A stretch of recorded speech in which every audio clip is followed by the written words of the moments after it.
going to give them a moment to accept the request to be a speaker. Samson, I sent you a speaker request. Oh, there we go. Perfect. Hey, guys. Hey. Last time I saw you was in Panama. Nice to see you again virtually, I suppose. Yeah, I need to get back to Panama soon. Yeah, definitely. Good place. So, yeah, let's get rolling, guys. Welcome to today's Sovereignty for Space. We're joined by Edan Yago, Cory Klippsten, and Samson Mow. Guys, you know me. Let's start up with this, with some humor as an icebreaker. What's the best crypto joke you've ever heard? ETH is decentralized. Thank you. I was going to answer just Ethereum. There you go. One more. Okay. Now for a Bitcoin joke. 100K. Thanks, folks. Thank you. All right, let's get going to this. Hopefully, with this structure, it should be a nice flow. Number one, what are stablecoins good for? Does anyone want to start us off? I'm happy to get started. So I'm currently actually doing the spaces from Argentina, and the way I buy stuff in Argentina because of their inflation and because of the official rate and the unofficial rate is I'm selling USDT. And I'm selling USDT to, it's kind of like drug deals. Like I find these people and I'll send them USDT and they'll come and deliver me like large buckets of cash. And that's how I go and spend. So stablecoins have a lot of different use cases because they're money. They're basically like an improved version of the dollar in terms of the fact that anyone can get access to it. Anyone can have an account. They move basically instantly. So even Americans who have bank accounts don't have dollars that good. Like ACH transactions take several days. They get lost 1 in 10 transactions. You can't easily use them overseas. And for other people in Zimbabwe, Nigeria, Brazil, Argentina, or even places like the UK and France, this is the easiest way to get dollars. Now, the specific use cases started out primarily being around getting funds onto exchanges like Bitfinex and Binance and all of the offshore exchanges in between, which couldn't get US banking. And it became a way for people to hold dollars on those exchanges and get dollars into those exchanges. But since it's become a way for people in various countries to either get access to dollars for saving or for transacting globally. And maybe the most interesting thing about that is how important the savings aspect is. Most people, their savings are primarily short and medium term. So they're saving their salary for the next couple of months or the next couple of weeks. And for them to do that in a highly volatile asset is extremely inconvenient. So Bitcoin is not a good solution for them for that. And so as a short or medium term store of value, stablecoins have become very important. Yeah, I more or less agree with Yago. I've said for a long time, probably a couple of years now, that stablecoins are just a mid-step to hyperbitcoinization.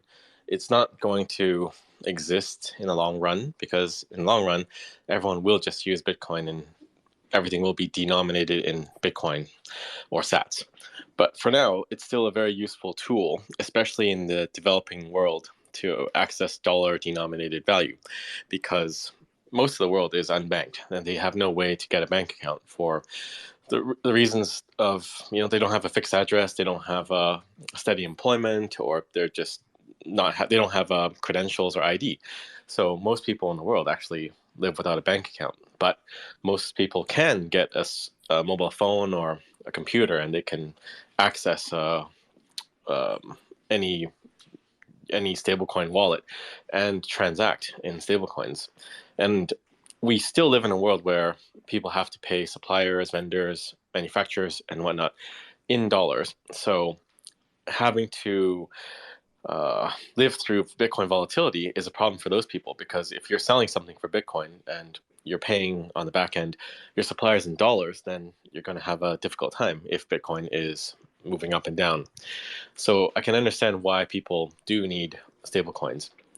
But ultimately, it's an on-ramp for people to get into Bitcoin. If you're using a stablecoin, preferably not on a shitcoin chain, then eventually you will make your way to Bitcoin. And it's important to have that optionality there for people to use stablecoins in addition to Bitcoin.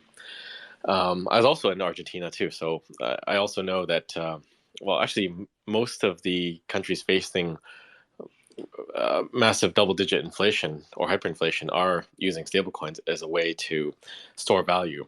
So in Argentina, I think we got like a slightly better rate for converting USDT to dollars than dollars themselves, because there is a bit more utility to it than paper cash. So that was a pretty interesting thing. But in Argentina, the whole system is very broken. You have multiple exchange rates for dollars based on different activities and defined by the government. And even on the blue market, the blue dollar markets, you have different rates too, depending on if it's a weekday, a weekend, or if you're transacting in stables versus paper. So yeah, stablecoins are useful now. I don't think we disagree on that point, right? Cory, did you have anything to add? Yeah, really just kind of a seconding and an anecdote. I mean, I'm a big fan of letting people use the best tool for the job. And, you know, the market kind of tells you what's out there. I was over in Turkey, as I usually am in the summer, and logged in and checked out volumes on Turkish exchanges, and was, you know, kind of hoping to see some big volumes for Bitcoin or whatever, and it was up there. But 50% of the volume on the big exchanges over there was just going into tether, which is just wild when you think about it. They were just looking, again, you know, most people, not most money, but most people around the world are more concerned with, you know, short-term cash account than they are with like long-term percentage of net worth in your portfolio. That's right, and I think it's also the case that even many of us who hold Bitcoin are doing so not purely as a savings device. In a way, I think for many of us, it's not, maybe store of value is not the best descriptor, because we expect not just to have our value maintained, but to see our value grow. And so we're thinking of it more of as a, you know, asymmetric bet, or a speculation, or an investment. You know, depending on your interpretation, you'd give it one of those words. But I think even for a lot of Bitcoiners, and certainly for a lot of people who are traders, store of value is more dollars. And people are, especially people who are trading, but not only, I think probably the vast majority of people, maybe even many people who hold a significant or majority of their wealth in Bitcoin, denominate that value in dollars. So there's a switch that happens when you start denominating your wealth and the value in Bitcoin. But I think it is, you know, people who are doing that are very much on the cutting edge of the psychological approach to Bitcoin as money. Let me step in on a couple things there. Sure. So one, I think we probably run in different circles a little bit, because I would say that most people I'm around and talk to really do think of Bitcoin as their long-term savings and as their sort of main store of value, not dollars. And I think that's just because they have conviction. Like, they just have full conviction that this thing is going to happen. So even though it's a nascent store of value, and even though technically it's speculative, they're so sure that it's going to do what we think it's going to do, that their allocation to it is more like what you would see to, like, you know, real estate plus cash plus retirement or something like that. It's not in the speculative category the way that you would see with, like, you know, a risky startup angel investment or something like that. And the other thing I would say is, obviously, when the unit of account is dollars, it's way too much mental math to be thinking about purchasing power and the things that you could buy and comparing your wealth to all these other things. So I just think that's like an unreasonable expectation that people wouldn't keep in mind the current fiat value of their Bitcoin stack when everything is for sale in dollars.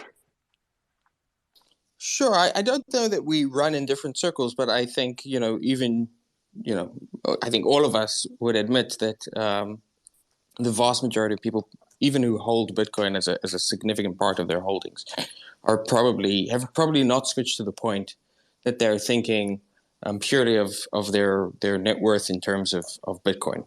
A lot of people have. I remember when the switch happened, when I noticed that the switch had happened to me.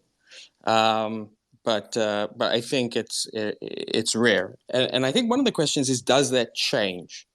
And so one of the things that Samson said is that in his view, we achieve hyperbitcoinization, and that one of the signifiers, or one of the ways that happens, is that people start using Bitcoin as a unit of account and as a medium of exchange.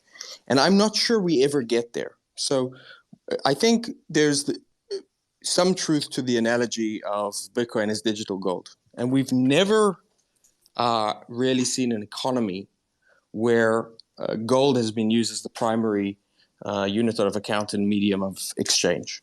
It's always been some kind of intermediary asset, an asset which was backed by gold. Now, you could argue that this was because of, the crown or the sovereign deciding that there had to be like this intermediary gold-backed currency. But that's not necessarily the case. So one of the freest economies and most successful economies ever was the free banking environment in Scotland, and to a lesser degree, the free banking environment in the United States between the War of Independence and before the Civil War. And in both cases, banks and large corporations issued their own sort of dollars backed by gold or pounds backed by gold. And the reason there's this intermediary asset is because commodity money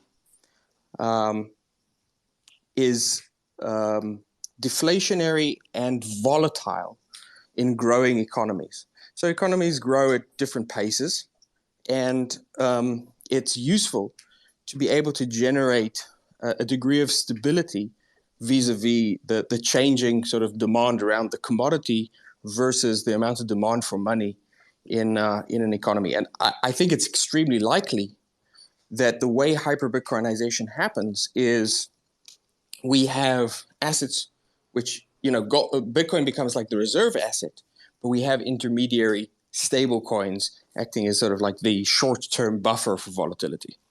Yeah, so I would say we're in uncharted territory here. You're right that historically gold requires intermediaries, but that's really largely because gold is defective.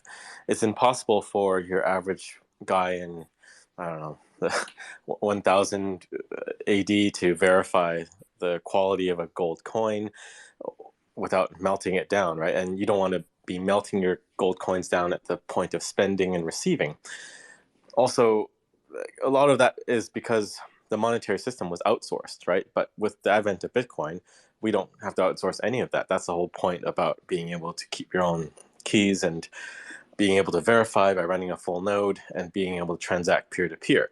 So none of these things were possible by the gold standard or any form of commodity money, but we can do that with Bitcoin. So I believe this is the ultimate state of things, which is hyperbitcoinization. And I think we're all in agreement that it does take time to get there, but I don't doubt that we will be using Bitcoin as money in the future.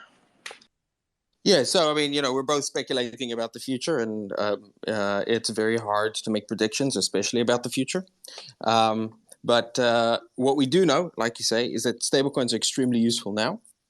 And one of the questions is, are they sort of like this gateway to hyperbitcoinization? And I think in many ways, probably in most ways, they are. But like, for example, here, or basically almost everywhere where you're in the developing or intermediary economies, where people are using Tether, the primary chain that they're using Tether on is Tron, and then to a secondary degree, they're using it on ETH and on BSC. So stablecoins are doing two additional things, at least in the short to medium term. One is they're competing with Bitcoin as a medium of exchange and uncensorable money. And two, they are helping to provide a lifeline to these other sort of chains and platforms, both in terms of transaction volume and also in terms of supporting, like USDC is the primary asset in Ethereum DeFi. So what is your critique there? Are you saying stablecoins are better for shitcoins than Bitcoin, or they compete with Bitcoin in a way? Well, I think basically what I'm saying is there's a tension, right? So undeniably, a lot of people have access. Like once you're uploaded into Tether or USDC, you're in the crypto environment. It becomes much easier for you to buy Bitcoin, and sort of basically once you're in the environment, you can start disengaging from fiat. You become less reliant on fiat. But at the same time, there's these other forces where stablecoins like USDC and Tether are propping up, supporting, and promoting other kinds of use cases, including shitcoin use cases. Yeah, well, I think that is a problem. But Tether's genesis was on Omni, which did have its own token, but it's largely relevant to the functionality of minting and sending USDT back in the day. I would say the shitcoins that rapidly adopted Tether, and USDC came much later, but the ones that adopted Tether early on adopted it for the same reason that most of the centralized exchanges adopted it, which is because it's like a bank account without needing a bank, right? If you look at what USDT spawned, it's most of the Asian exchanges that were not able to be banked after the China crackdown, right? And you could say that Binance would not even exist without having USDT available to them. But like Ethereum, they largely used it because they needed some sort of dollar denominated value for all their DeFi stuff. And I would say they did a lot of improvements in terms of UX, usability, and accessibility, which Bitcoin chains or Bitcoin projects have not really done. And that's something I hope to fix, because it is a big driver of usage and utility, which I would hope comes back to things like Liquid, and I think to another extent to Lightning, because nowadays Lightning is trying to do their own tokenized assets or even RGB. But if we want to take the stablecoin segment away from the altcoins, we have to offer something more. And that's one of the things I want to tackle with Aqua. It's a Bitcoin Liquid wallet, and of course USDT is on Liquid, but I want to make it super easy for people to access both USDT and Liquid and Bitcoin. So yeah, I agree that they've kind of taken it, and the dominant AUM is on those chains, but we can take it back if we work on that issue. So I'm really curious about that. Like, what would you? So I think if there's one thing that we've learned again and again and again, it's that the vast majority of people are not good at assessing counterparty risk, don't really care about decentralization, and are primarily focused on convenience. And so let's say we wanted to, and I think there are two types of market share that we could potentially want Bitcoin to win back, right? One is win back USDT and maybe other stablecoin sort of transacting on Lightning or Taro or RGB or any other Bitcoin layer 2, right? So win back that transactional volume, and with it the users. And then the second thing is win back the market share from the actual stablecoins themselves for Bitcoin. And I'm interested, like, what do you think is the way that we start winning back the users? Maybe on the first front is like, how do we basically you could be running Tether on an Excel spreadsheet, right, and make it extremely cheap, basically free to transact it, which is kind of like what Tron is trying to do. How do we compete with that? Well, I don't think we can compete fully. If you look at the stablecoin use cases on Tron or Ethereum, it's really just powering DeFi gambling and trading fruit tokens with dog tokens and governance tokens, and that's not really something that we should encourage or try to win from them, right? Let them continue to do that. I think so actually, Samson, I actually don't think that's true. So I think if you look at the numbers, the vast majority of tether activity on Tron is actually transactional. So the amount of DeFi and sort of trading occurring on Tron is, I suppose for Justin, very, very disappointing. But if you go to El Salvador, or you go to Venezuela, or you go to Nigeria, I think I saw someone here from Zimbabwe was on the call. I wanted to try and invite him to talk. But you go to any of these places and you want to transact with Tether, they prefer that you use Tron. They'll give you like a TRC20 address for you to send the funds to, or sometimes they'll refuse to deal with any other chain. Yeah, well, I think transactionally it's probably higher, but in terms of dollar amounts, is probably higher on the gambling side still, even for Tron. But I don't have the exact numbers, but this is just from what I see. The transactions that you're talking about are very small, right? But the DeFi gambling stuff in terms of AUM or dollar value is much higher. It's hard to pull apart, but so for example, Nigeria, a lot of businesses use it in order to make purchases. So if you're like an importer-exporter in Nigeria, and you're running what is relatively a small business, maybe your turnover is a few $1 million a year, you're importing secondhand, automotive parts from Japan. Uh-huh. You frequently will be using or trying to use Tether to remit funds to Japan in order to pay, because your bank in Nigeria won't let you hold dollars except at the official rate.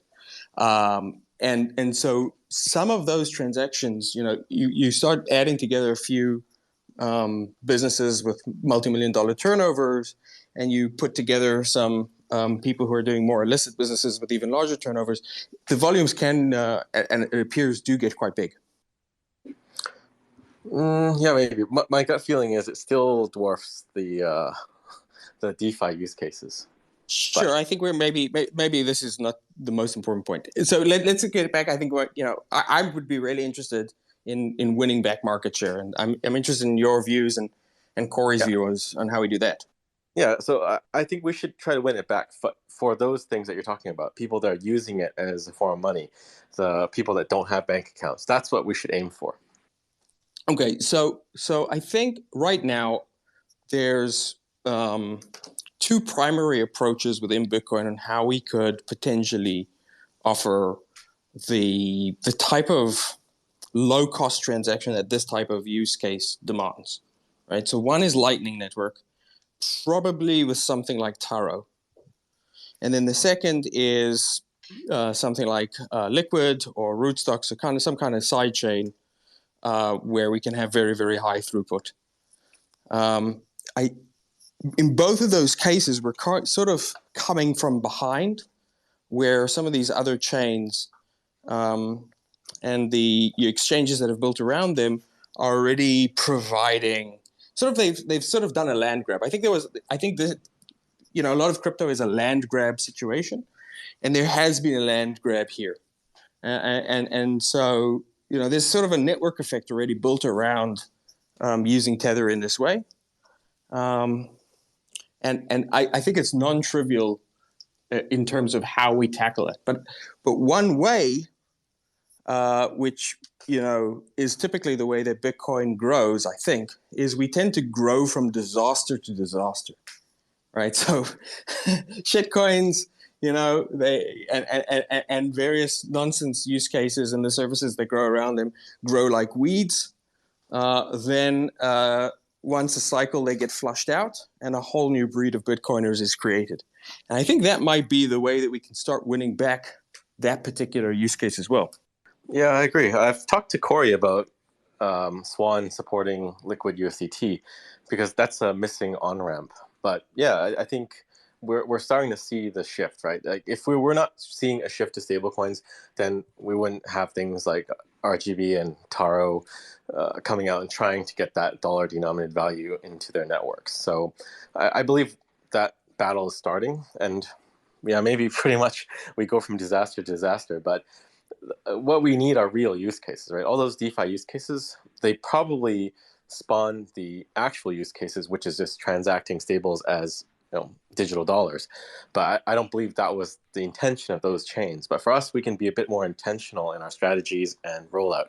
So I think with the announcement that the Bitcoin, the digital securities laws in El Salvador are going to Congress, and the Bitcoin bonds could come out sometime next year, and a funding rail for that is liquid USDT, we might start to see more legitimate use cases for stablecoins in things in addition to remittances and just payments, but definitely not in the realm of the DeFi gambling, fruit tokens and dog tokens.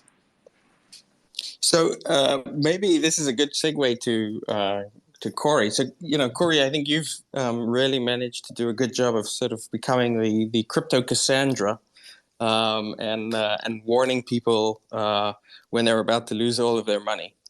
One of the things, if we're talking about like winning from disaster to disaster, I think the risk with USDC and Tether is different, or maybe not so different actually, right? So they could easily see huge numbers of users lose significant amount of funds, either because addresses get backlisted or because authorities confiscate their funds, or they become, there's regulatory capture, or they just go bust. There was a situation very, very similar to what happened with FTX and Alameda in 2019, where Tether basically gave $850 million to cover a hole that Bitfinex had when they had $850 million confiscated. So I suppose my question, just to clarify, is should we be spending more time also telling people about the risks of these centralized stablecoins? Yeah, I think there's enough Tether truther attempts out there that you can find everything that might have been wrong with Tether historically and currently times 10, and wade through that and decide what you believe and what you don't. As far as USDC, I'm not close enough to it to know for sure what's going on there, but the rumors certainly are that they essentially bought a lot of business over the last few years, and were basically paying people to hold their balances in USDC to try to get some kind of network effect or whatever, and kind of dominate shitcoin DeFi. So maybe things turned in their favor because they have enough now and treasury yields went up, but short of the treasury yields spiking and then making that asset pile really profitable, I'm not sure that was actually a real thing going on there. Not sure. And it certainly seems really, really cozy with government, banks bending over as soon as anybody winks to censor and to confiscate and cease transacting and things like that. So not really sure how distinct those two stablecoins are, and then we can also look at sort of these large stablecoins as a bucket too. Right. One of the interesting things that we've noticed over the last few months is the transition of Tether's reserve assets shifting more and more to be short-dated T-bills. So basically, the bonds issued by the Fed. And so now I think Tether own about $40 billion in short-dated T-bills, which means that they own a not insignificant part. And between them and USDC, something like 4.5% of all recently issued T-bills, like T-bills issued over the last 6 months, were purchased by those two companies. So they've become like a significant buyer, almost like a buyer of last resort for the Treasury, for the Fed. And that has, I think, two implications. One is, if that goes on, there's definitely going to the Fed at least is going to demand a relationship.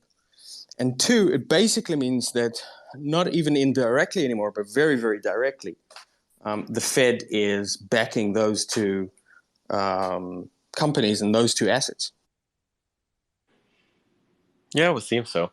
I just want to go back to your earlier, the earlier discussions about USDC.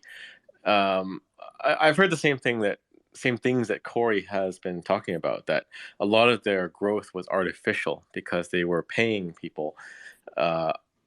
Basically, they're paying a yield to hold USDC or convert into USDC.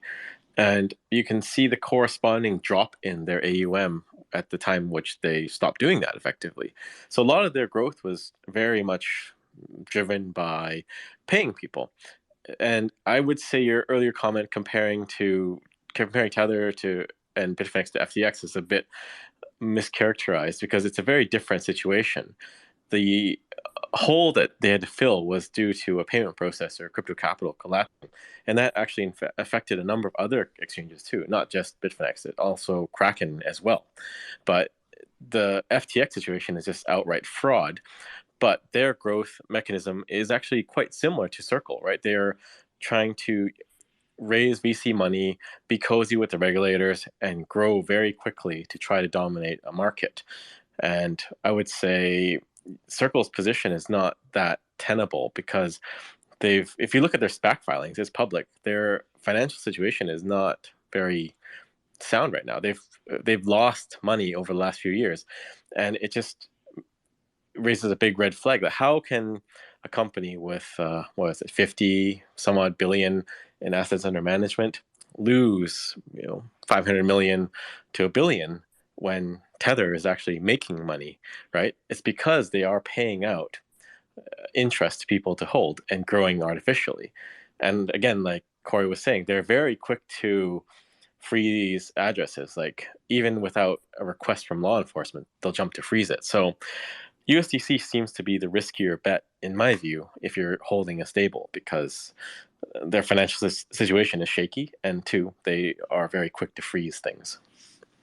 Yeah, I pretty much agree with everything you said. And just to be clear, I don't think that Bitfinex and Tether was identical to Alameda FTX. The similarity is that you had customer funds, or funds that were designed to be held in reserve for customer redemptions, basically transferred between two sister companies in order to cover a hole that grew in one of them. In this particular case, it was sort of like the reverse, where the exchange was receiving funds. But that is sort of the extent of the similarity. In and of itself, I think that similarity is enough to be concerning. And I think one of the reasons that this conversation started and we decided to have this sort of spaces was I asked a question, which was, have we as Bitcoiners been too forgiving of, or maybe even supportive of Tether? So, like Cory says, there's a million Tether truthers out there, but most of them are not the same people who are FTX truthers, who are, warning people about, being toxic, so to speak, about all of these other shit projects. With Tether seems to get something of a pass from a lot of, Bitcoiners, and even now in this call, we're somewhat, I think legitimately saying Tether is better than USDC in many ways, but we're sort of more supportive of Tether than we would be of almost any other project, and I wonder why. Cory, you want to go first? Well, I wouldn't say any other project. We were just comparing Tether to Circle. So show me another one. No, I mean, do I like Tether better than fucking CZ's USD coin? Yeah. Let me be more specific. Other centralized projects which have issued their own token, and certainly other stablecoins. Oh, so asset-backed tokens is not an issue of concern. I don't give a fuck if people do gold-backed tokens, real estate-backed tokens, like whatever. It comes down to there's a trusted third party involved here. Are they a solid company? Are they full of shit? Are they liars? Almost all of them are, because they come in through crypto. But if you have a legit project that actually has, dollar reserves and treasuries, or if you actually, if you as a buyer determine, okay, yeah, they actually own the real estate or they actually own the gold, and I'm not just a mark because of adverse selection because they couldn't raise money anywhere else, there's no problem with that. It's just like, incremental improvements to digital record keeping of securities. Like, this is not a big deal. It's orthogonal to Bitcoin. It just doesn't matter. Yeah, I'd say the same thing. Like, I'm fine with security tokens. In fact, the volcano bonds, they are effectively a security token, just at a sovereign level. I don't think most of us, like, maybe some Bitcoiners have problems with these things, but if it's orthogonal to Bitcoin, it's okay. I mean, we're trying to improve the legacy financial system. Bitcoin is the base layer of money, but on top of the base layer of money, you're going to have things like securities, stocks, equities, bonds, etc., etc. And all of these things being built on layer 2 of Bitcoin do offer an improvement, right? You can't deny that having a tokenized security trading 24/7, 365 isn't better than a market that's controlled and running only a couple hours a day and closed on weekends, and or even the inability to trade these things peer to peer. Like, once upon a time, a long time ago, you had bearer stock certificates, but those were largely phased out. And tokenizing that actually brings back that bearer instrument thing to this financial class. So I think it's a good thing as an overall improvement. But I wouldn't say we give a free pass to Tether just because we like it. I would Samson, say, can I sidetrack you for yeah. 1 sec? Yeah, go ahead. Do you think that you're going to be able to trade tokenized securities peer to peer? Yes, with a whitelist. So we actually have that. With a Blockchain has that whitelist. with the blockchain So, mining node, obviously. right? Yeah, but if you're trading the blockchain mining node, you're accredited or approved investor, and that whitelist is managed by Stoker. And aside from that, it doesn't matter. Like, if I'm on that list and you're on that list, we can trade. No one can interfere, and there's no monitoring or surveillance of that. And I think this is a step to fixing the broken legacy financial system, where you don't have to have full gatekeeping. You can have a limited gatekeep, which is the whitelist, and that just means you're an accredited investor if you're trading a security. But those laws might change or evolve over time, which might make it even easier. But that's another topic for another spaces. But going back to the other point, like, I don't think we give a free pass to Tether. I think what a lot of us have been doing is speaking out against the FUD, like the Tether truthers, who have been around spreading misinformation for a number of years. I was probably one of the first Bitcoiners to stand up for Tether, because all of that stuff is just complete fabricated bullshit. So obviously, I'm going to speak the truth to that, just like we tell a shitcoin is a shitcoin. But the bigger thing is the Tether team, Paulo and the Bitfinex guys, they're actually working to get the unbanked banked. And I think that's an honorable mission and delivering financial freedom. And if you look at what they're investing in, things like Heat, things like Pair Credit, these are decentralized peer-to-peer chat apps that allow free flow of information. Pair Credit can be a transport mechanism for centralized things that are issued by a company. So all of this actually works to improve the world, and I think it's augmentative to Bitcoin. So I think, for me at least, that's the reason why we support them. It's not a free pass. They earn the pass through proof of work. Yeah, I mean, I really like them as well, and I think they're very dedicated to building on Bitcoin, and have typically tried to. They were basically 99% of the volume on Omni, which was sort of like the original Bitcoin smart contract layer, or at least the original attempt. That said, I think while they've managed to so far operate very, very deftly in a gray zone, as they're getting bigger and as they're relying more on holding treasury bills, I think their opportunity to do that is diminishing. And more and more, Tether is looking not just as a tether to dollars, but also as a wrapper for dollars. And I think it's inevitable that they will be pulled more into the regulatory orbit in one way or another. And I think that brings us to maybe the last part before we open up questions. So my proposed solution to this is that we should be working very hard on decentralized stablecoins. We know that stablecoins are crucial, like you say.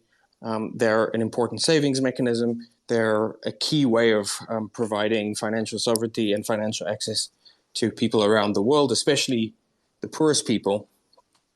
And they're probably the gateway to hyperbitcoinization. And we've had Bitcoin-backed stablecoins for a while. Probably the most impressive is Dollar on Chain on Rootstock, which has maintained now for 2 years probably the best peg of any decentralized stablecoin, or maybe any stablecoin, because there are not that many decentralized stablecoins. But we hardly talk about it as Bitcoiners. We're not supporting efforts of this kind, and that seems like a unforced strategic error. That kind of asset drives demand for Bitcoin. It gets Bitcoin into the hands of people. It educates people on the benefit of self-custody and using assets which don't have a counterparty risk. It seems like a no-brainer, but yet we hardly ever talk about it. And so I'm interested in your guys' view on that. Cory, you first. I got passed on this one unless you want to restate. Sorry, I was dealing with a kid emergency. Well, maybe Samson can respond, and then if I can restate afterwards. Yeah. Okay, sounds good. Thanks. Well, I don't know about most Bitcoiners, but first of all, I don't think money on chain is that big. Like, I only heard about it a few months ago. Second, money on chain is still on Rootstock, and Rootstock, it's not like most Bitcoiners' favorite project because it is a EVM-based project and they have a token too. So I would say those are two big strikes against money on chain. I thought you didn't have to use their token to do transactions, though. Didn't they just kind of do a token sale back in 2018, but it's not actually part of the system? Maybe I'm wrong. Not sure. Maybe it's similar to Omni then, maybe, but it's like I'm saying, it's still two strikes. So money on chain isn't very big, and I think one of the reasons it isn't very big is because it gets relatively little attention. One of the things that I discovered being here in Argentina is that it's bigger than I thought. So taxi drivers will accept it, and cambios, or like exchanges, money exchanges will accept it. But it doesn't have anywhere near the dominance of Tether, but it's doing decently well. But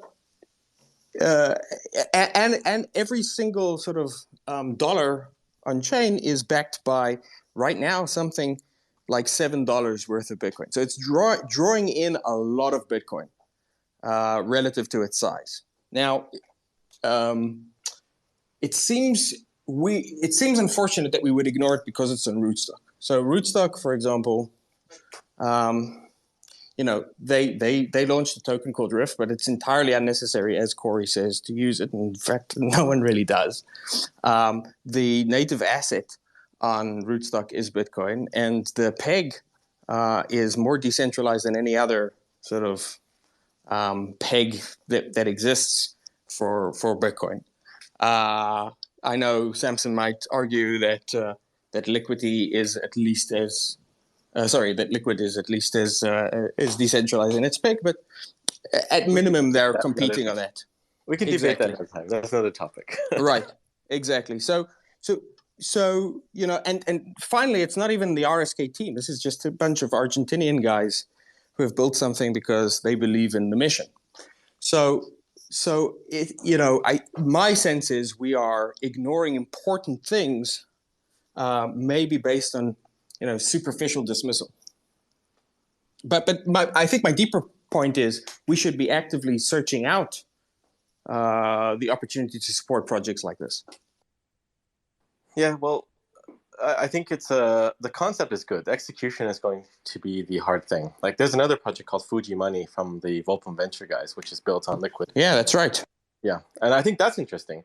But ultimately, I think if you want to do a BTC-backed stable, it's got to have a different mechanism. Like at the base level, it's got to be some client that people run themselves and can mint themselves, rather than a company doing the management of the asset for people, because that's the only way to survive a massive crackdown. So it's got to be someone running some node in conjunction with the Bitcoin node that actually mints that BTC stable. By the way, I think it's really great that you sort of called out Fuji, because Fuji are trying to do that. But I think the reason that I'm more excited about Money on Chain than I am about Fuji is because there is no company, and you do mint it yourself. Like there's no custodian of those Bitcoins. The Bitcoin are held in, what you might not like in terms of it being a Solidity contract, but a smart contract nonetheless. All right, I think unless Cory, you wanted to speak on this, maybe it would be time to open it up. So Cory, and then if we want, all right. So Matt from Sovereign, maybe let's open this up to the audience. Sorry, yeah, guys, we've been seeking a lot of people requesting to speak, so now's the time if you want to ask some questions. Request to speak, and we will let you up on the stage here. Okay, I'm just going to be heading out. I need to drive somewhere, so I might be a bit noisy or slow to unmute and talk. All good. Okay, guys, so send an invite request if you want to speak, and we will accept it. I'll give you a second here. I did have one anonymous question. It said, what, if any, reservations does Cory have with the way RSK works?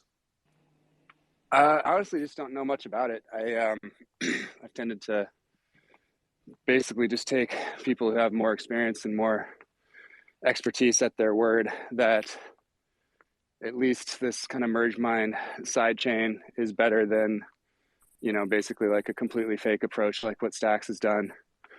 And, while there may be some game theoretical net negative effects for Bitcoin mining in the long run, that, basically most people seem to be pretty okay with the approach. There's some misgivings, obviously, about the token sale back in 2018. Again, I can't confirm this because I just don't know, but I was under the impression that you did not need the RIF token to do things on RSK. So personally, I just don't really care. It doesn't seem like bad or good. There's nothing so far that has any meaningful volume that kind of affects things broadly that's being done on it yet. That doesn't mean there won't be in the future. Obviously, Edan and the team are hopeful to build some things that kind of leverage a lot of their tooling in their system. So yeah, I'm just kind of in a wait and see mode, but don't know all that much about it. We have a question, David Soroy. You're on the floor here. You had a question. Go ahead. Yeah, great conversation, guys. I really appreciate it. I think I just kind of want to echo what Yago was kind of getting at, that when I kind of see it from the outside perspective, I just see Bitcoin-backed stablecoins are really our number one bridge towards hyper-Bitcoinization. And I wonder why we're not more deeply aligned on this topic. I know Cory and Samson alluded to some of it, where it's kind of like maybe this is built on RSK and maybe there was like other tokens involved. But when I look at it, I see that there's clearly this demand for stablecoins, which was the kind of premise of this whole entire conversation. Additionally, there's demand for people being able to borrow against their Bitcoin. And with things like Fuji and like Sovereign Zero, they can do this at 0% interest. And so together, these kind of create this flywheel effect that as people demand stablecoins, in particular censorship-resistant stablecoins, that drives demand for collateral to go in and mint more of these stablecoins. And as people who don't care about stablecoins, they demand borrowing against their Bitcoin so they don't have to sell it. That drives demand to more liquidity in the stablecoin market.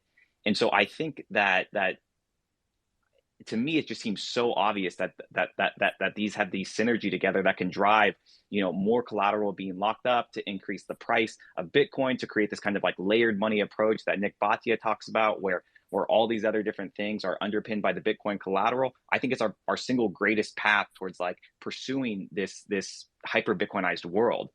And I guess I would just maybe if Cory and Samson want to like elaborate, moving aside like the RSK potential issues or liquid issues, like how can you not be aligned with that vision, or like why isn't that just promulgated more in the Bitcoin community?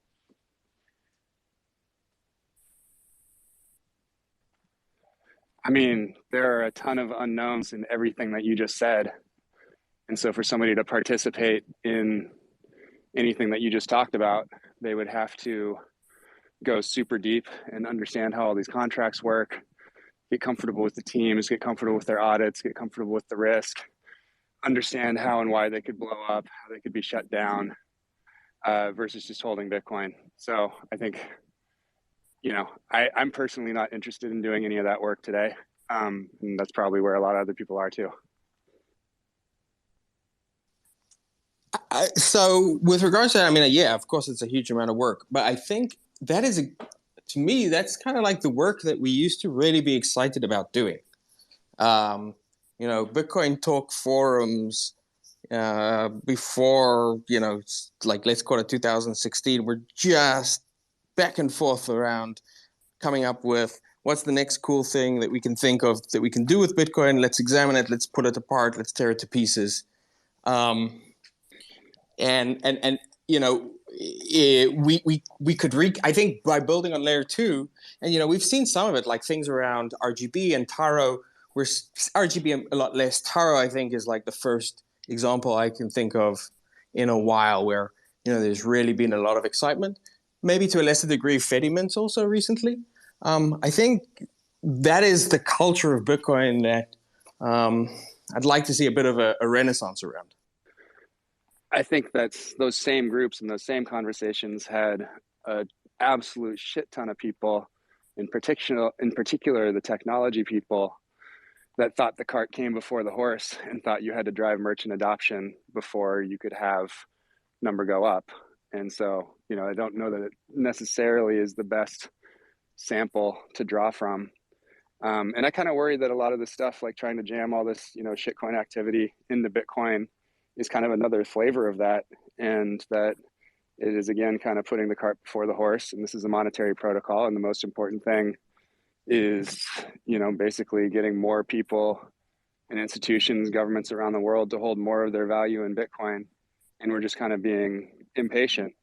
I understand the urge, like whatever it is that you're good at, when you fall in love with Bitcoin, you want to bring your talents to it. And so I totally understand the urge to experiment and try to do things. And obviously amazing innovations have come out of that, like Lightning and like, you know, like Taproot's great, right? So, you know, but I think a lot of this stuff will just be kind of out of order and won't be necessary until we have a lot more of the world's value stored in Bitcoin. So I am interested in what maybe it was Matt or maybe it was one of the questioners talking about, you know, if there is this way to really feel safe and secure because of way over collateralization and automatic margin calls, and being able to get some yield off of your Bitcoin by checking it into a protocol or something like that. And if we could, you know, go up the ladder and have all the technologists understand that and vet it, and it's open source code, and then the next layer of people who, you know, tweet and blog kind of understand it, and then you got some mainstream media, or at least crypto press, kind of understanding it and being able to talk about it kind of eloquently, you could see that having a grand effect. But to kind of say, like, I can't believe that everybody doesn't think this is the best way to spur adoption, you know, I think that's probably myopic. Yeah, for me, I'd echo a lot of things that Cory was saying. Like for RSK, I just don't want to go into that hole and research about Solidity and those types of smart contracts. I think I would support anything built on Liquid. So I like Fuji Money because it's using Liquid. Liquid is just opcodes, just like Bitcoin. So it's very standard to me and stuff that I'm familiar with.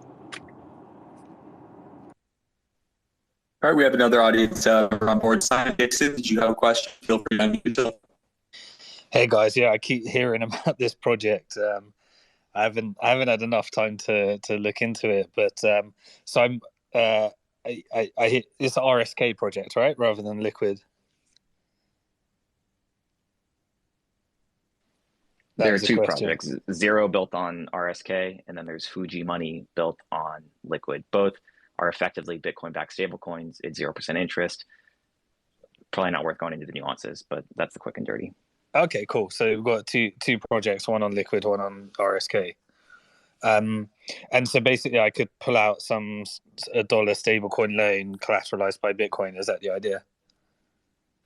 Yes. Yeah. Cool. What type of so what's sorry if you've already covered all this. So is there like a fixed LTV, and what's like the terms? Well, yeah. So the I suppose let's do a quick summary of Zero. So I work on Zero, and Yago, the way before you keep going, I just wanted to say thank you for giving me a seat. This was fun. I learned a lot, and we'll do it again soon. I gotta hop. Sure. Thanks, Cory. Yeah, so I don't want to spend too much time talking about this, but basically the idea is you have a minimum required collateral ratio of 110%.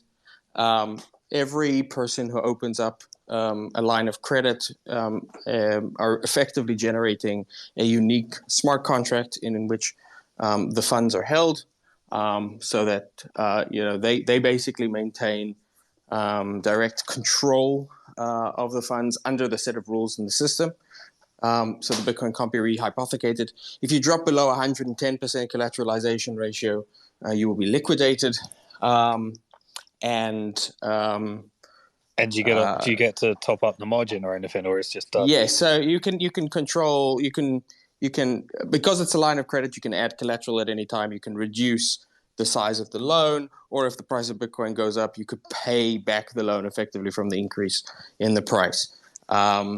So that's one thing. And then other people in the sovereign community are working on private and decentralized notifications so that you can also stay up to date about the state of your position.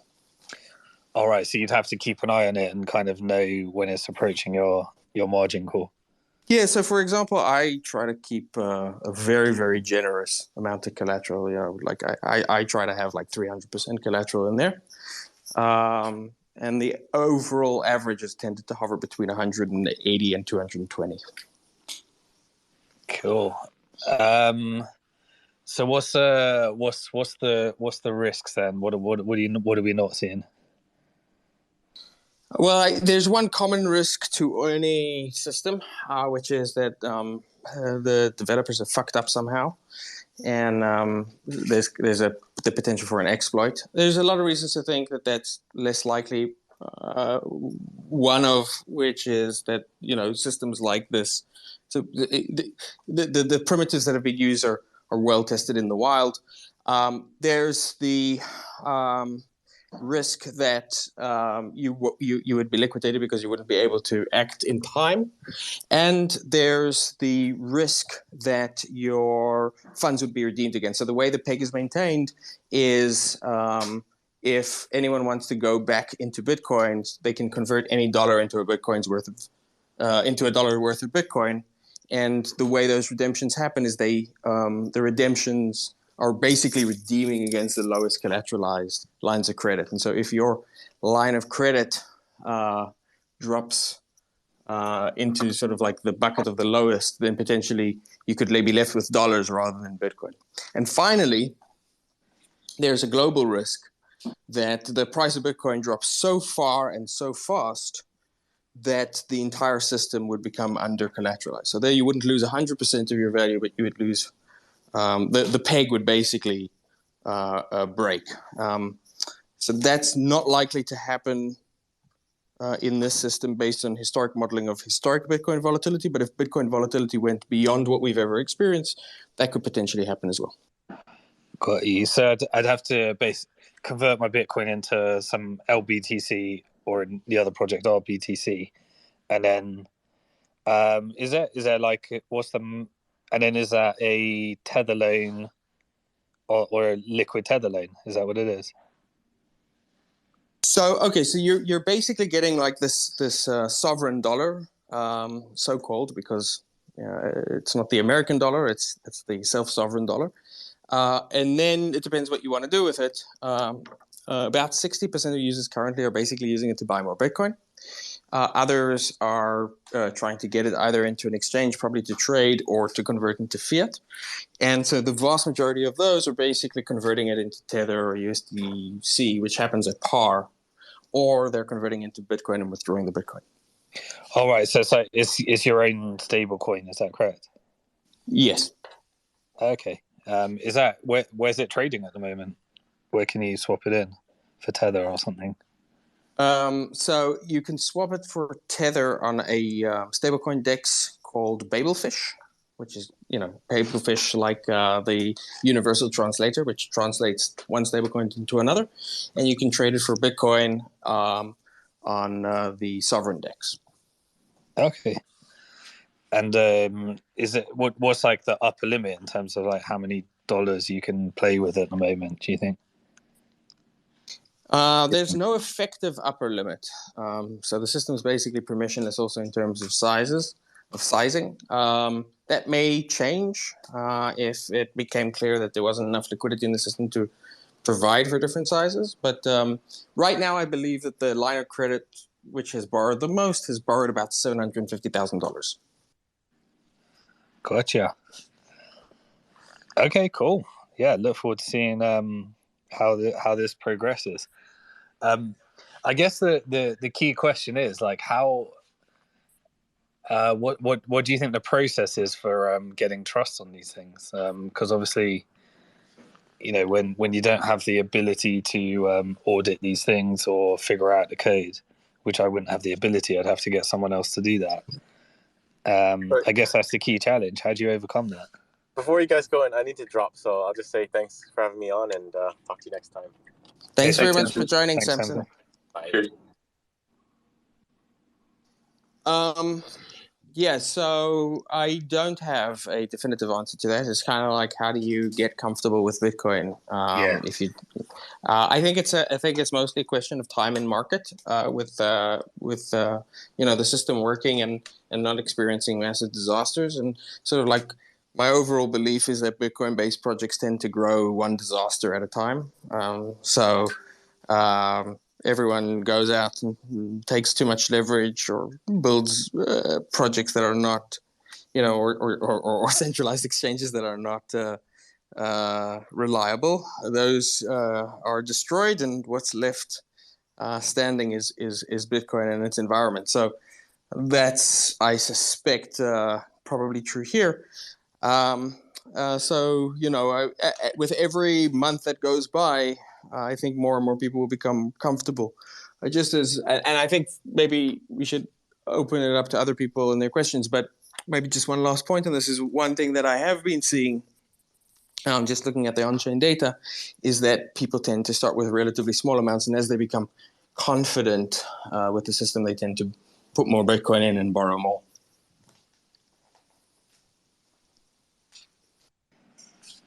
Cool. I'm done with my questions, so feel free to bring someone up. Thanks, Simon. So Alexandria, you've been waiting patiently. Thank you for that. Did you want to unmute yourself? Did you have anything to add or question? You're coming in from Zimbabwe, if I'm not mistaken. Is that right? Yes, I'm coming from Zimbabwe. I think there was just something to add, because a lot of people were talking about how do we win the war against other stablecoins, and I think I talked about this earlier with Yoga. And one of the solutions I saw was that, was especially in the country like Zimbabwe, where we don't have exchanges, where every time someone wants to use Bitcoin, purchase a Bitcoin for remittance payments, and how Samson was talking about utility based adoption being important, was every time people want to use Bitcoin, they're basically paying about 10% in commission. And the path that I see it is that because there's certain people that already work for RSK, and the dollar chain token was built on top of RSK. People can basically sell Bitcoin and dollar on chain stable coin at lower commissions than the current stable coins that currently exist, or than the current competition who's selling Bitcoin, and therefore they can basically obtain most market share that's in Zim because they won't really care about the commissions, but they be caring about the normal salary and driving adoption for these things. So that's one kind of strategy I'm trying to think of might be applicable, and especially in countries like Zim where we don't have exchanges and stuff. Is Bitcoin popular in Zim or only USDT or things like that? Bitcoin is the most popular by far. Like a lot of people don't even understand these other stable coins, and then when they become a bit more advanced, they say, okay, listen, I don't want this volatility, and then they start going to things like USDT and USDC.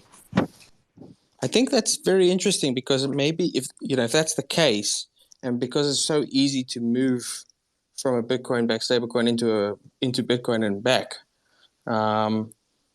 that sort of environment sounds like a really interesting testing ground for Bitcoin-backed stablecoins. Yes, but by far, I think like one of the challenges I had, someone was in our group. He got USDT. He didn't even know what it was, and then he was trying to convert it back, and he was panicking for about 2 days because he couldn't convert it back to Bitcoin, basically. So I think Zim is a really cool use case because not only one of the biggest challenges is that in Zim is we face high fees when it comes to remittances, right? We're already paying up to 15% to 10% when it comes to remittances payments for just fiat currencies, right? And sometimes our banks actually refuse us to send remittance payments outside of our country. So people love Bitcoin because sometimes it's the only mechanism they can use to do these remittance transfers. When you can offer cheaper fees and you can offer permissionless transfers, that will allow just adoption to occur significantly. And I think that's one way of achieving market share that you desperately wanted. Alexander, what would you see as, like, if we as the Bitcoin community decided that we wanted to galvanize around this? How would we get people to start using stablecoins and Bitcoin-backed stablecoins as a means of payment? Are most people using digital payments, or is cash dominant? Do most people have phones? Like, what would you see as the path towards that? Yeah, I mean, the nice thing is that because we lack so much banking infrastructure, maybe due to sanctions or whatever, 80% of Zimbabweans already use mobile banking services. So I think the path towards that was what me and Metamorphosis, I think he's in the space, we saw it as we wanted to get like Bitcoin vouchers for stable coins, for example. So you have a Bitcoin voucher, and then you also have a stablecoin backed voucher, and you have that, and then you're just charging around 3%, for example. That will significantly allow us to use to Bitcoin adoption to occur, because there's two challenges that we face in Zimbabwe. The first one is that there's the two kind of fees that we face in Zimbabwe. The first is we already face a 2% tax, indirect tax on all transactions. Then the second one is the conversion from our local fiat currency, which is inflating around 400% to 600%. Whenever we try to convert from our local currency to Bitcoin, we're getting charged around 50% to 30% in fees. So just because there's these intermediaries that detect and who control the supply of US dollars, they charge enormous fees, and it makes it almost expensive for individuals to access foreign currency. And I think Bitcoin kind of solves that, and it's why we kind of face an implicit ban. But I think Bitcoin vouchers solves this, and just reducing the fees. That's how we can achieve much more mass adoption in countries like Zim. Well, that sounds super cool. And if there's a way that I can help, reach out, and I'm sure there are other people who are listening who might also be interested in helping out if you need any way. So, guys, if anyone's listening and wants to try and help turn Zimbabwe into a Bitcoin nation, probably you can DM Alexandria. All right, brilliant stuff. Does anyone else have any more questions before we wrap this up? I'm seeing a number of requests. I'll try and add them. Oh, here we go. We got Art of Thomas, Argentinian by birth. Go ahead, you have the floor. Sorry, was that me or someone else? I just came up. I missed what you're saying. Oh, I was saying to Art of Thomas, but right after him, we'll let you have the floor as well. One moment. Oh, go ahead, Art of Thomas. Thanks, guys. I just want to say, amazing conversation. I think this is one of the most important topics to be discussing right now with the broader Bitcoin community. I've been having my own travel trying to get this message across, and it's been extremely frustrating experience.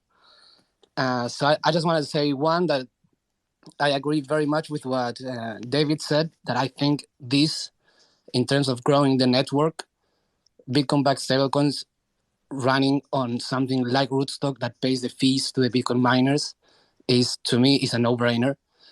And I just wanted to add that if you want to help Alejandria with his work in Zimbabwe, he just opened a Geyser Fund campaign, and you can just send him some sats. And I think if we all just send a little bit of Satoshis to help someone that is working every day to grow the network, I think that's better for everyone. I think most people are focusing on getting as much Bitcoin as possible, whereas we should be focusing on making the Bitcoin network as strong as possible. It's better to have less coins on a stronger network than the other way around. I just wanted to add that. Thanks, guys. Hey guys, Felix here. Just one suggestion for Alexandria is that you get a Lightning address. Makes it much easier to send some sats your way. Geyser Fund is with Lightning, so you can use that. Excellent. The one thing I wanted to mention is that I'm surprised that there is no USDT or any other stablecoin trading on dexes like BISC. I managed to convince the guys at BISC to add it as a trading pair currency, and there's hardly any trades. I'm really surprised by it. Does any of you guys know why that is, or is it just because nobody knows about BISC? Well, I can suggest what I think part of the reason might be. One is just generally volume on BISC is very low. It's a great system, but extremely inconvenient to use. And the other thing about BISC is a lot of the work that they've done has gone into integrating various payment systems. And if you look at the user base of BISC, well, it's hard to say, but it appears to me that the user base of BISC is primarily people who are very, very focused around being sovereign individuals and maintaining their privacy. And they tend to be more educated, more Western, and have less need for tether. So I think those are probably a big part of the reason. Yeah, that probably makes sense from what I've seen, because they're much more focused on fiat to Bitcoin exchange than on any altcoin or crypto to crypto. All right. Wicked, what was it? Wicked Smart Bitcoin. Go ahead. Hey guys, thanks for having me up. Yeah, pretty interesting conversation y'all are having. My question was to Yago in terms of the pegging for Bitcoin and the stable coin. You were saying that you modeled the volatility. You don't expect the volatility to break the peg, but many of us have seen the chart of gold with the Weimar mark, and volatility tends to increase as we transition over to Bitcoin if it's violent. So what would happen if we saw that kind of volatility with this type of setup? Well, I think Bitcoin has seen volatility that would make even Weimar blush. So, we've seen Bitcoin go up 50x and then come down 95%. And so the modeling that was done around zero was based around Bitcoin's historic volatility all the way back to 2010. Now, if the world transitions in the way that you're suggesting, right, so fiat currencies start to hyperinflate, we will see massive volatility. I don't think it would be worse, but probably even more importantly, I think it would probably be primarily in terms of incrementally increased value of Bitcoin versus the dollar, and so it wouldn't really represent a risk to the pig. But from my perspective, I actually would love. I wouldn't want to see something like zero or the sovereign dollar be pegged to the US dollar long term in any event. I think it should depeg from the dollar, which is steadily losing value, and become a truly stable coin, which retains value. And I think that's the bridge into a hyper-Bitcoinized world. That some years from now, the stable coins that we're using are actually stable. They just act as a buffer to Bitcoin's commodity value, and have nothing to do with US dollar or euros or anything like that. I'd like to add on that, if I may, Yago.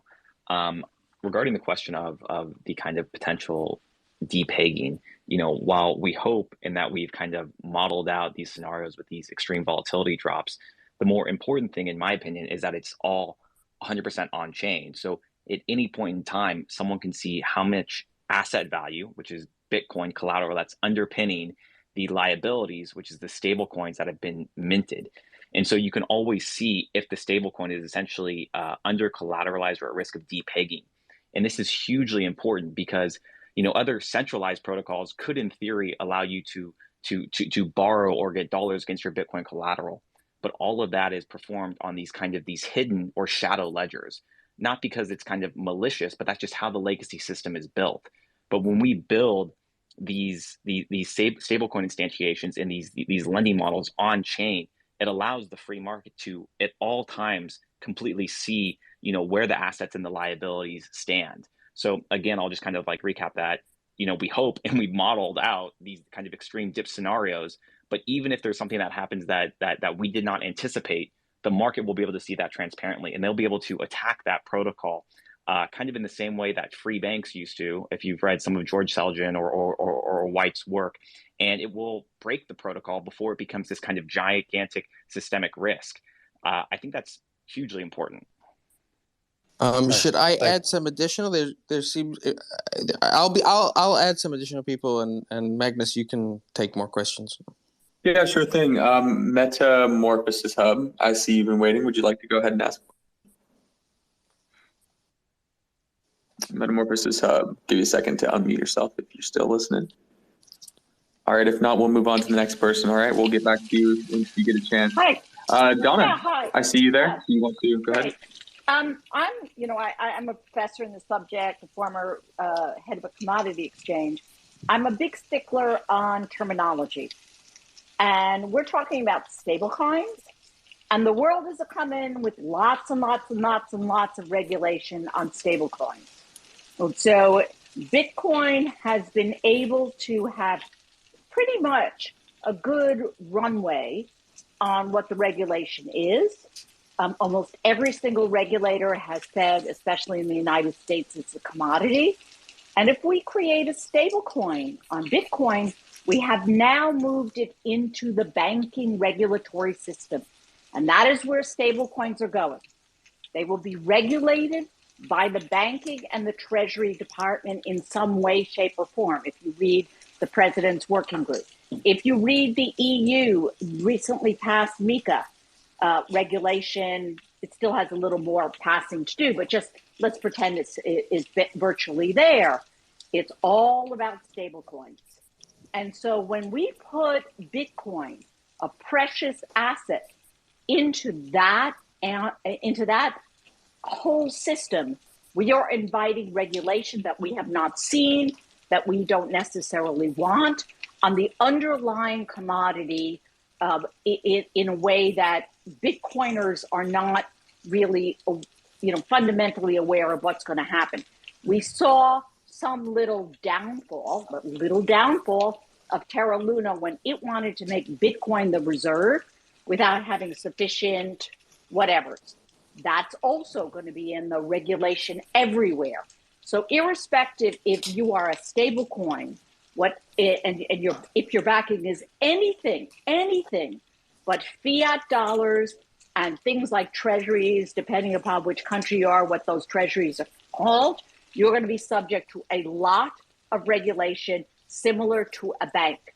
And so I think we should just be very, very careful what we are looking for and the direction for adoption when the rub is going to be so regulatory for vis-a-vis Bitcoin and Bitcoin, anything that looks like a stable coin, just in the future. So that's all I wanted to say, because Donna, we can't look at this world, especially now, in, post the Facebook really put stable coins on the map for every regulator. We know they didn't succeed, et cetera, but they succeeded in putting stable coins on the map for every single regulator. And I just would like Bitcoin to be a little bit more careful, and the proponents of Bitcoin to be a little bit more careful than injecting ourselves right into that. I think is a trap. Donna, I think that's a really excellent point, and it echoes something that Satoshi Nakamoto said in 2010, I think, when people wanted to start sending, and people started sending donations in the form of Bitcoin to WikiLeaks. Satoshi suggested, and I'm paraphrasing here, that we were kicking the hornet's nest, and we were doing this too early, and that the authorities would crush Bitcoin because Bitcoin wasn't big enough. Turns out Bitcoin survived that. And I think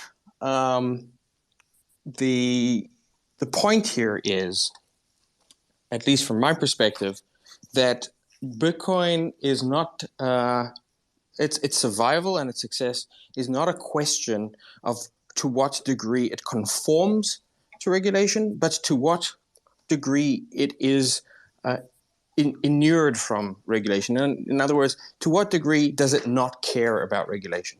For many, many years, people have been speaking with bated breath about, here come the institutions. The institutions are coming. Institutional money is coming. Number go up. The institutions came and they screwed everything up. There's been billions of dollars lost over the last year, and it's all been about institutions. FTX, Three Arrows Capital, Celsius, the Teachers Union of Canada. These are the institutions that have introduced leverage, that have caused the damage, that have caused people to lose a lot of money, and Bitcoin remains. We 100% agree. We 100% agree that Bitcoin remains. But if you change the terminology, like now you have a Bitcoin stablecoin. I'm not saying that Bitcoin doesn't remain. I'm not saying the underpinnings of everything about Bitcoin isn't wonderful. But we know that now the regulators have a hook, which is called Bitcoin. So this is where I wait, can I just give you one other point? All of the Bitcoiners, when it was around the time of the infrastructure bill, when it was around the time of the ESG stuff, they said Bitcoin will be Bitcoin. But we started, whether it was Jimmy Song, CJ Wilson, myself, and others, started to say, we need to educate the regulators on Bitcoin. It's not the same as the other things. And Bitcoiners were, Bitcoin will be Bitcoin. And now they understand, even Cory was here, they now understand that educating people on the differences of Bitcoin is fundamental to the survival. Bitcoin will be Bitcoin. It will grow, it will flourish, it will be. But getting people to understand that it is fundamentally different than all these other things. So when we take the name Bitcoin and we add it to stablecoin, now everybody has a view of what stablecoins are because of Terra Luna or because of Basis or because of all those other things that don't work. And now we conflate our fantastic mission with something else. And we blur what we are, what Bitcoin is, vis-a-vis all these other things. And yes, then all these other people come in, they pervert it, they make it C5, they do this, that, the other thing. And many, many people don't understand the difference. Even regular people that we want them to buy 7 sats, 4 sats, whatever else like that. And so all I'm saying is just be very careful what we wish for, because what we wish for is Bitcoin adoption, and we need to leave it as pure as possible. That's all I have to say. Just on the point, the original Tether was built on Bitcoin. Omni protocol. on Omni, yeah. So the very first stablecoin was built on Bitcoin already.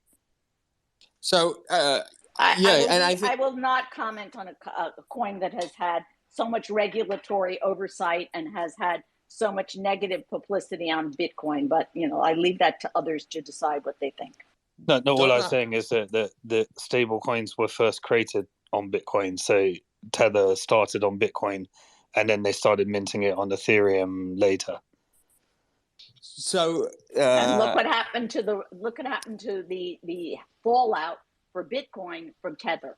There's not a lot of positive Tether Bitcoin headlines that regulators or other people read. All I'm saying is that it's not a network you can control. This is they already started building things on top of Bitcoin, and then it pivoted to Ethereum later. And then, yes, because the Bitcoiners said, we don't really need that. No, that's not the reason. The reason they moved to other chains was because the technology in Bitcoin was too cumbersome and expensive. So Omni transactions, because they were based on Bitcoin, took 10 minutes, and you had to pay the very expensive at the time gas fees on Bitcoin. And so Tether transitioned to Ethereum, to BSC, to Tron, etc. But Donna, I'd really like to thank you for the comment that you made, because I think it highlights for me what has been from my central mission and purpose in the work that I've been doing in the Bitcoin space throughout the years, which is I think you've highlighted something which we don't talk about enough, and which is a very real problem. You cannot regulate Bitcoin, but you can regulate the gateways in and out of Bitcoin. You can regulate the companies that are building and interacting with Bitcoin. And so the place where regulators have leverage over Bitcoin users and over Bitcoin is the exchanges, it's the stable coins, it's the various centralized service companies around it. So I'm so glad you mentioned that, because that's why DEXs are so important, especially DEXs built on Bitcoin. Exactly. And so when we build something like a Bitcoin-backed stablecoin, we make it possible to use Bitcoin as a dollar. We make it possible to transition between Bitcoin and a dollar without having to rely on these centralized and regulatable intermediaries. And so what we're doing is we're building defense in depth for Bitcoin, right? So Bitcoin is secured by cryptography and by proof of work. But in addition to that, as we add additional layers where we decentralize deeper and deeper and further out around Bitcoin, we make it more and more difficult for Bitcoin to be stopped or regulated. We increase the space in which people who want to use Bitcoin, who need to use Bitcoin, are able to do so. And so, Alexandria the Great was speaking a moment ago about Zimbabwe, right? Zimbabwe, poor people in Zimbabwe pay a 10% or 20% premium to buy Bitcoin in Zimbabwe because the government in Zimbabwe has made it illegal to have exchanges. And so it's very difficult to get Bitcoin. By introducing things like Bitcoin-backed stablecoins, we reduce those frictions and we make Bitcoin more available to the people who need it most by reducing the ability of regulators to stop it. I think the key point is you can't, whatever you want for it, you're not going to be able to stop it. If someone wants to build, they build. So, it's someone's going to do it, and people already have. You can scare lots of people off. I mean, the Thunder dev who's now arrested has scared a lot of devs in this space. Oh, very true. Yeah, you can certainly put pressure on the developers to be for the liability. Certainly, that's true. Sorry, I meant Tornado Cash, not Thunder. That's true. But one of the remarkable things about Tornado Cash is that it's still working, despite the fact that the developers have been arrested. And I think that's the magic of building unstoppable and permissionless tools. And so maybe for a lot of people, that's not the favorite example because it's on Ethereum.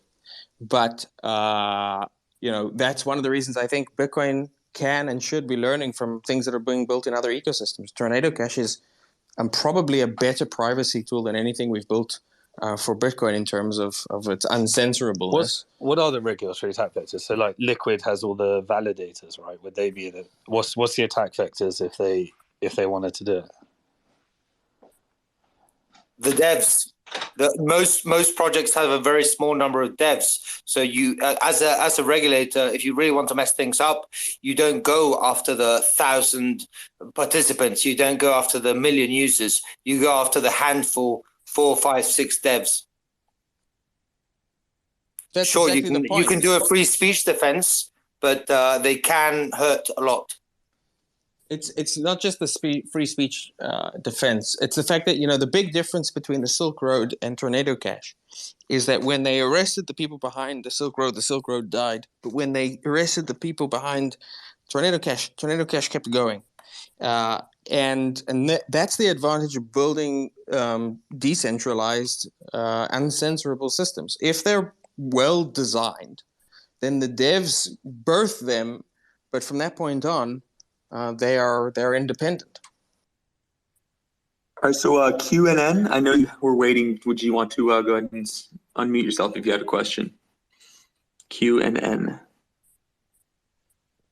Thank you so much for having me. But I don't have any question. I guess I wrongly purchased the microphone. I'm so sorry.